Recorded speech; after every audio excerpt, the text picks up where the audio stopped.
अस्सलाम वालेकुम। आज हम नाइन्थ केमिस्ट्री चैप्टर नंबर 8 की टेस्ट योर सेल्फ 8.1 डिस्कस करेंगे, जिसके टोटल 12 क्वेश्चंस हैं। Question number 1, what type of elements are metals. Metals किस तरह के एलिमेंट्स हैं? तो उसका आंसर है metals are the elements except hydrogen which are electropositive and form cations by losing electrons. Hydrogen के अलावा मेटल्स के जितने भी एलिमेंट्स हैं वो इलेक्ट्रॉन को लूज़ करने की एबिलिटी रखते हैं और इलेक्ट्रॉन को लूज़ करने के बाद कैटाइन बना देते हैं, यानी positive ion.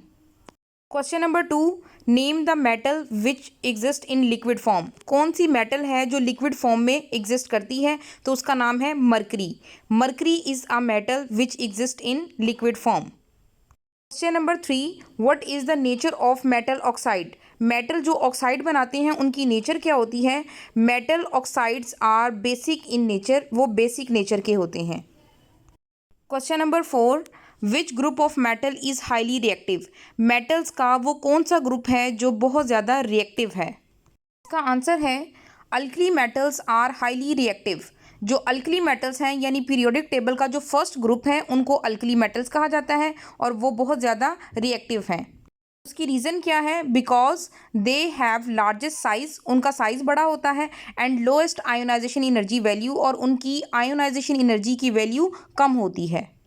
Question number 5, why sodium metal is more reactive than magnesium metal. Sodium magnesium से ज़्यादा रिएक्टिव क्यों होती है?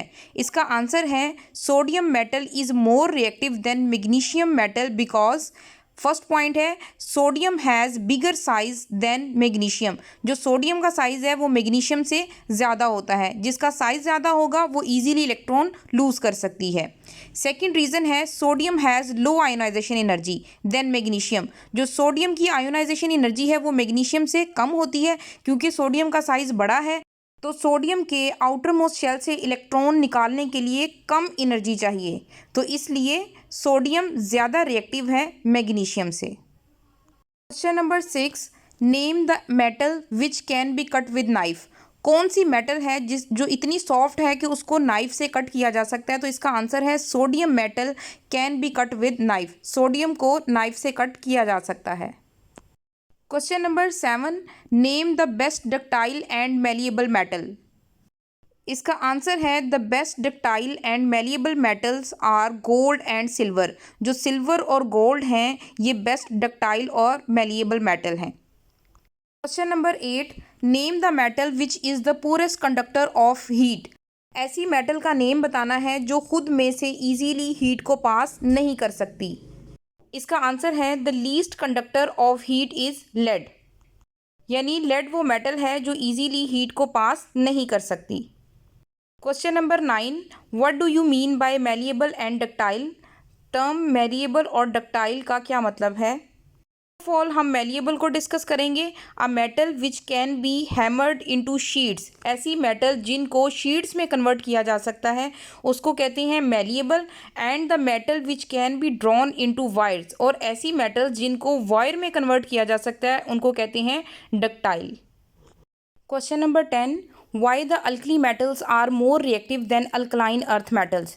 Alkali metals alkaline earth metals की निस्बत ज़्यादा रिएक्टिव क्यों होती हैं? पीरियोडिक टेबल में मौजूद जो फर्स्ट ग्रुप के एलिमेंट्स हैं उनको अल्कली मेटल्स कहा जाता है, जबकि जो सेकंड ग्रुप के एलिमेंट्स हैं उनको अल्कलाइन अर्थ मेटल्स कहा जाता है। अब क्वेश्चन ये है कि जो फर्स्ट ग्रुप के एलिमेंट्स हैं वो सेकंड ग्रुप के एलिमेंट्स से ज़्यादा रिएक्टिव क्यों होते हैं? तो इसकी रीज़न हमने क्वेश्चन नंबर 5 में पढ़ी है, आप सेम रीज़न लिख सकते हैं। रीज़न नंबर 1 है alkali metals have bigger atomic size than the alkaline earth metals, क्योंकि अल्कली मेटल का साइज अल्कलाइन अर्थ मेटल की निस्बत बड़ा होता है। Second, the alkali metals have low ionisation energies than the alkaline earth metals, क्योंकि उनका साइज बड़ा होता है इसलिए उनके आउटर मोस्ट शेल में से इलेक्ट्रॉन को निकालने के लिए कम एनर्जी चाहिए होती है, तो इनकी आयोनाइजेशन एनर्जी लो होती है as compare to alkaline earth metals.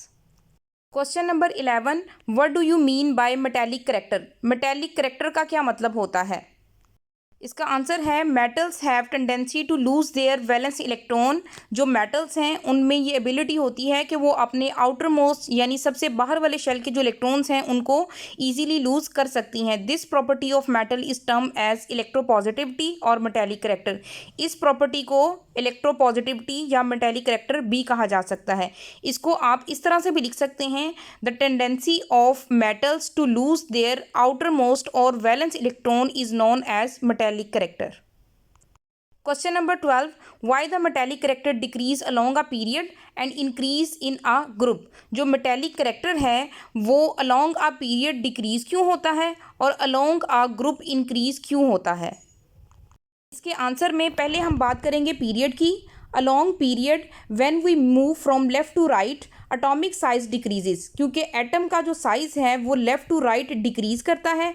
Ionisation energy increases, ionisation energy ज़्यादा हो जाती है, due to which ability of a metal to lose electron decreases. जब साइज उसका छोटा हो जाएगा तो उसमें से इलेक्ट्रॉन निकालना मुश्किल हो जाएगा, तो इसलिए उसका जो मेटेलिक करेक्टर है वो डिक्रीज हो जाएगा।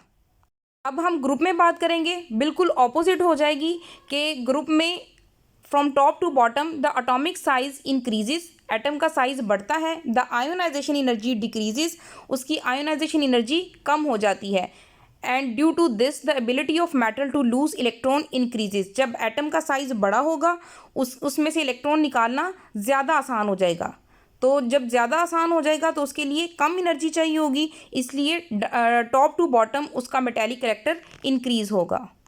This is all about test yourself 8.1। Thank you so much. अल्लाह हाफिज़।